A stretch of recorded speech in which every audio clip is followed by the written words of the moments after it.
Welcome to the Bounce Media Network. It's your host, the one and only MC, Mr. J Ski, coming to you live and direct. Before we get started, do me a favor, go ahead and turn on that bell notification, like the video, share the video, and most importantly, hype the video if that feature is still available to you. All right, it's time for another Bounce Media Scouting Report. And technically, I know Dallas isn't, necessarily our next game, but we've got to handle the Liberty first. And I'm looking beyond the New York Liberty because this Dallas game interests me considerably more. All right. We've already beaten New York. Okay. Dallas, meanwhile, needs a win. They've fallen on hard times since the All-Star break. This is a team that was playing very good basketball earlier in the season. And now they've kind of hit a snag in the wall. All right. Or they've hit a wall. All right. I don't particularly like playing desperate teams, especially talented desperate teams, because eventually somebody gets tired of losing. Eventually somebody says enough. All right. And Dallas is going to walk into Gainbridge Fieldhouse looking for somebody to take their frustration out on. I'd rather it not be us. All right. Because if Indiana doesn't handle these next two games properly, we could very easily be sitting here talking about something nobody wants to discuss. Back-to-back losses. New York, then Dallas. And ironically, the thing that concerns me most about Dallas isn't necessarily Dallas. We'll get to that in a moment. First, let's scout this basketball team. What happened to Dallas? That's the first question I want to uncover. I don't want anybody to look at their recent stretch and conclude that Dallas suddenly became a bad basketball team, because they didn't. The Wings have talent. They got Paige, AZ Fudd, Arike, Jessica Shepard, Maddie Siegrist, Isaiah James coming off the bench. There's a lot there. There's plenty there on their roster. All right. What has changed is the results.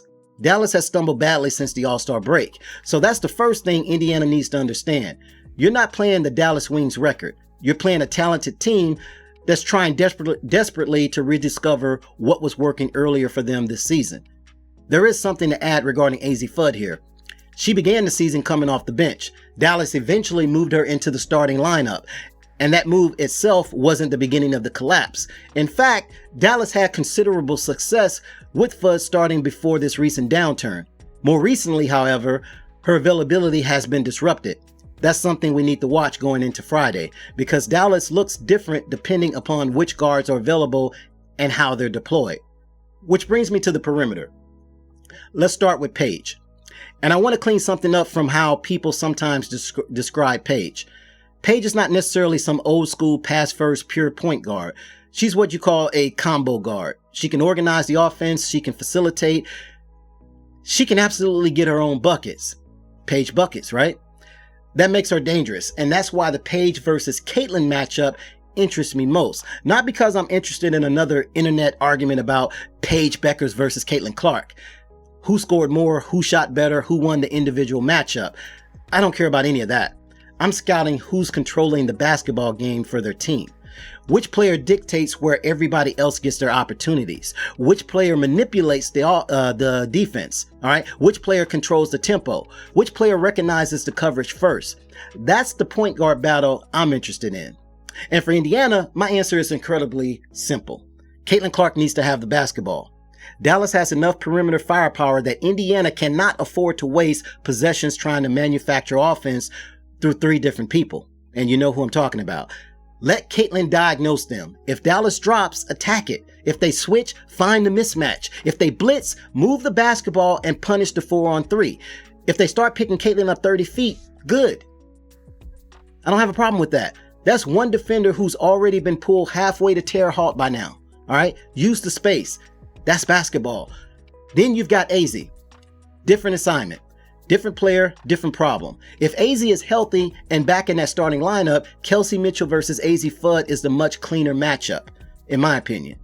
You got two scoring guards, and Indiana cannot lose AZ off the basketball. She's exactly the kind of player that can hurt you while you're paying attention to somebody else. Paige gets penetration, defenses collapse, the ball comes back out, AZ relocates, open three. Indiana has had stretches this season where its defensive awareness away from the ball has driven me absolutely insane. You cannot do that against Dallas. Know where she is at all times. Make her put the basketball on the floor. And offensively, Kelsey's assignment shouldn't be complicated either. Score. That's what she does. That's what you're there for. I don't need to see Kelsey Mitchell trying to become the point guard. I don't need her orchestrating the offense. I don't need everybody getting their ceremonial opportunity to run the Fever. All right? To run the team. Caitlin creates the advantage. Kelsey finishes the advantage. There's your hierarchy. Utilize it. And we cannot make the mistake of talking about Paige and AZ and forgetting that Dallas still has Arike Ogunbowale. That's where Lexi Hull comes into this report. Personally, I think Lexi continues to start over Sophie Cunningham. Her offense hasn't been particularly impressive lately, but I can live with that if she's doing something else that materially helps Indiana win. And against Dallas, just go bother Arike. That's the assignment for Lexi Hull. Hound her, crowd her, make every catch uncomfortable. Fight through screens. Don't let her casually walk into rhythm. Because we know it takes a while for Arike Ogunbowale to heat up. All right. Lexi Hull can disrupt that. If Arike wants 20 points, make her work for those 20 points. If Lexi can give me 7 while making one of Dallas' premier scorers miserable for 30 minutes, job well done. Everybody doesn't need to score 20 points for the Indiana Fever. That's another part of hierarchy that sometimes gets lost. Winning basketball isn't everybody taking turns being Batman. Sometimes your contribution is making the other team scorer wish you'd leave them the hell alone. All right. That's Lexi's job in this matchup with Arike. Now here's somebody I don't want the Fever fans forgetting about. Isaiah James. We all remember her. Last time we played Dallas, James was all up in Caitlin's business. She was being physical, persistent, picking her up, crowding her, making herself a nuisance. All right. And from everything I could see, Caitlin wasn't particularly fond of it. Didn't matter. She still gave her the business. James matters because she's a rotation weapon for Jose Fernandez. All right. When Dallas is healthy, she's generally not the player we're building the starting lineup around. She's somebody they can bring off the bench and say, go bother Caitlin Clark. That's scouting information. So when James checks into this basketball game, I want Indiana recognizing immediately what Dallas may be trying to accomplish there. And here's what I don't want. James gets physical with Caitlin, denies her, makes the catch difficult, and Indiana responds by saying, okay, let's just run the offense through somebody else. No, do not do that. All right. That's exactly what Dallas wants you to do, Stephanie White. If they're willing to commit a defender to making Caitlin's life miserable 30 feet from the basket, use it against them. Screen James, rescreen James, back cutter, make her navigate traffic, get Caitlin moving before the catch. And if another defender comes to help, congratulations. Caitlin has already created the advantage. Now let's go inside. This is where Indiana suddenly becomes fascinating because the Fever front court we're taking into this Dallas game is not the same front court we've been watching all season. All right. I'm not even sure Stephanie White knows exactly what she's going to do with all of it. We've got Aaliyah Boston, Michaela Timpson, Monique Billings, Maisha Hines-Allen appears to be coming back into play. And now we add in 6'6" Mercedes Russell. That's a lot of big. All right. The question is, who's playing what? Some of you haven't seen this editorial, but I released an episode previously called The Incredible Shrinking Big. All right. It's about Aaliyah Boston, not physically shrinking. It's about what Stephanie White is systematically doing with her basketball role. All right. Aaliyah Boston came into this league as a big, an interior presence, a center. But increasingly under Stephanie White, we're seeing Aaliyah get further and further away from the basket. She's stretching the floor, facilitating, operating from the high post, becoming an annoying offensive hub. And whether you agree with that philosophy or not, it creates another question. If Aaliyah Boston is standing 18 or 20 feet from the basket facilitating, then who's the big? Somebody still has to screen. Somebody still has to roll. Somebody still has to rebound. Somebody still has to occupy the paint. Somebody still has to do the dirty work underneath the damn basket. That's why the Mercedes Russell signing interests me. All right. Everybody immediately wants to call her Aaliyah Boston's backup. I'm not ready to do that just yet. Because if White continues using Boston the way she's been using her, Mercedes Russell might spend her minutes besides Aaliyah Boston, not merely behind her as a backup. And then there's Michaela Timpson. I don't want Steph White messing with this simply because she has another veteran available now. All right. Timpson has been playing well. And more importantly, she plays well with Caitlin Clark. That's different. All right. She seems to understand how to exist around Caitlin. Run, screen, roll, cut, get yourself available. Don't turn the catch into a dissertation. All right. Caitlin creates the opening. Just finish it. Timpson is an interior player. She's not stretching out and pretending she's a wing. She's given Indiana athleticism and activity around the basket. And right now, I think she's earned the opportunity to remain in the starting lineup. If it ain't broke, then don't fix it. All right. So where does that leave Monique Billings? This is where the Russell signing may actually help define Mo Billings' role. I think Billings may be moving more toward the 4 than the 5. She's capable of stepping outside. She can occasionally knock down the 3. She's not Aaliyah Boston from out there, and she's certainly not somebody I'm designing a 3-point offense around, but she has considerably more perimeter capability than Timpson. So the problem lately has been simpler.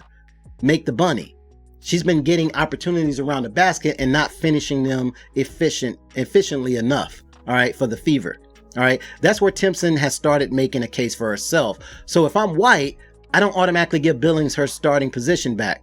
Let Timpson continue to prove herself. Use Billings at the 4. See what combinations work. And if they don't, shuffle the deck again. For once, Indiana actually has enough front court depth to do it. Then Maisha Hines-Allen comes back into the equation. There is a little Dallas familiarity there because Hines-Allen was previously part of the Wings. All right. I'm not making this into some sort of revenge story. It's simply useful information because she knows the personnel. She has familiarity with the Wings. All right. And she's another veteran front court body White can deploy depending upon the matchup. So I'm not giving you some fake depth chart pretending we know exactly what Stephanie White is going to do, because we don't. I don't think Stephanie White completely knows what she's going to do, as of yet, but we shall see. That's not necessarily bad because Dallas doesn't know either. Indiana can now show them different kinds of size. Boston and Timpson, Boston and Russell, Billings with Russell, MHA with Timpson. Indiana has options. All right. And New York will give us one more game to see exactly how White intends to use them before Dallas arrives. Now, all of that matters because Dallas isn't small potatoes inside. Jessica Shepard can rebound. All right. She can score. She can facilitate. She's not simply some center standing underneath the basket waiting for an entry pass. And Maddie Siegrist gives them another front court scoring option. All right. So Indiana's job isn't simply Aaliyah Boston go guard Jessica Shepard. It's more complicated now. If AB is being used away from the rim, who's rebounding for Indiana? If Shepard is operating as a facilitator, who's dealing with that? If Dallas goes smaller, does Russell become less useful? If they start beating Indiana physically inside, does Russell become more useful? That's why I want Stephanie White coaching this portion of the game. All right. Matchups, rotations, defensive coverages, substitution patterns, adjustments, which brings me to the part where I want her to do considerably less. All right. The biggest threat to Indiana is not Paige Beckers. It's not Azzi Fudd. It's not Arike. It's not Jessica Shepard. It's not Isaiah James. My biggest concern for Indiana is Indiana. All right. More specifically, what happens if Stephanie White decides she needs to control the offense? All right. Instead of coaching the basketball game. We've all seen this movie far too many times before. Caitlin's running the offense. Indiana gets rolling. Everybody's getting involved. Defenses start scrambling. And then suddenly everything comes to a full stop. You know what? Let's play Caitlin off ball. Let's make Aaliyah the hub. Let's have Kelsey initiate. Let's manufacture some touches. Let's make sure everybody gets a turn. Why? That's the danger. All right. And it's especially dangerous because we play New York, then Dallas, and then Atlanta. All right. If you start experimenting against these teams, you're going to lose. All right. Say you walk into Dallas against a desperate basketball team that's been losing and wants anybody to beat. You might lose. And suddenly you have back-to-back losses. New York, Dallas, Atlanta. And everybody's wondering what happened. I'll tell you what happened. You stopped doing what was working. Stephanie White coaches, Caitlin Clark orchestrates. That's the relationship I want to see at all times. Those are two completely different jobs. Stephanie White absolutely needs to coach defensive assignments, timeouts, substitutions, lineups, coverages, adjustments. When Isaiah James enters the game, she needs to recognize it. When Jessica Shepard changes something, Stephanie White needs to counter it. When Azzi Fudd gets hot, Stephanie White needs to change the coverage on Azzi Fudd. All right. Don't let Paige or AZ go on a run by themselves, similar to how you allow Jackie Young do for our loss against the Aces. All right. That's malpractice. Okay. If Mercedes Russell isn't working in a particular matchup, change the combination. That's coaching. All right. But when Indiana has the basketball, give Caitlin Clark the framework and let the best floor reader on your roster read the damn floor. Caitlin sees James overplaying. She sees Shepard dropping. She sees the weak side defender cheating towards Kelsey. She sees Timpson's defender turn her head. She'll see Russell sealed underneath. She'll also see AB available at the elbow. That's what an elite point guard does. Stephanie White manages the game. Caitlin Clark manages the offense. If Indiana respects that division of labor, I like this matchup a lot. So here's 5 things Indiana must do. Number 1, Caitlin Clark orchestrates. Everything begins there. All right. Not necessarily every shot, not every touch, but the offense should flow through Indiana's best decision maker. Number 2, Lexi gets Arike. Make Arike earn everything. If Lexi's offense isn't there right now, she can still materially impact winning by disruption. All right. Number 3, don't lose AZ. Assuming she's healthy, stay attached to her. Don't give her rhythm catch and shoot threes because everybody's staring at Paige. All right. Number 4, capitalize on size. Indiana suddenly has Boston, Russell, Timpson, Billings, and Hines Allen. There is absolutely no excuse for Dallas dominating the Fever underneath. Figure out the combinations early and punish them. Lastly, number 5, don't let desperation beat discipline. Dallas needs this game. Fine. Let them need it. Indiana needs something much bigger than this win. All right. They need positioning for October. So if Dallas comes out swinging, don't panic. If Paige starts cooking, don't panic. If Arike hits 2 ridiculous shots, don't panic. If Isaiah James starts irritating Caitlin Clark, do not panic. Run your offense, make your adjustments, trust your hierarchy, and handle your damn business. All right. So when I sit down Friday night, here's what I'm watching. Caitlin versus Paige, who controls the basketball game for their respective team. All right. Kelsey versus AZ, who provides the secondary scoring punch. Lexi versus Arike. Can Lexi disrupt one of Dallas's premier scorers without Indiana having to compromise the rest of its defense? The bigs. Who controls the interior? And what exactly does Indiana's new front court rotation look like? And then Isaiah James. When she comes off the bench and starts crawling into Caitlin Clark's jersey again, pay attention. We already know what her assignment is. So here's my read. I believe Indiana will win this basketball game. It's a home game. They're deeper in the front court than they were before. Dallas is struggling, and Indiana has the best offensive orchestrator in this matchup. But that last advantage only matters if you actually allow her to orchestrate, Stephanie White. My final thoughts. I don't need Caitlin Clark taking 8 logo bombs. I don't need her to chase some scoring duel between her and Paige Beckers. I don't want Kelsey Mitchell going on a dribbling escapade around the entire damn arena. I don't want to see Aaliyah Boston becoming irrelevant. All right. Quite the opposite. I want Caitlin to make all of them better in this game during this matchup. All right. Everybody has a job. Everybody has value, but everybody doesn't have the same job. Respect the hierarchy. If Indiana finally starts playing like they fully understand that, Dallas can be desperate all they want. Come home, handle Dallas, and keep moving towards October. That's it. That's my Bounce Media scouting report for the Indiana Fever versus the Dallas Wings this coming Friday. All right. If you like this video, leave your thoughts down in the comment section below. If you don't like the video, leave your thoughts down in the comment section below. Challenge my takes. Let me know what you think. Let me know what you disagree with. Like the video, share the video, subscribe to the channel if you haven't done so already. Think about becoming a channel member for the channel. We're gaining new members every week. I do appreciate that. And we're also gaining new subscribers every single day. And I definitely appreciate that. All right. I'm Mr. J Ski. Hype the video if you deem it worthy. This has been a Bounce Media Scouting Report. See you Friday night.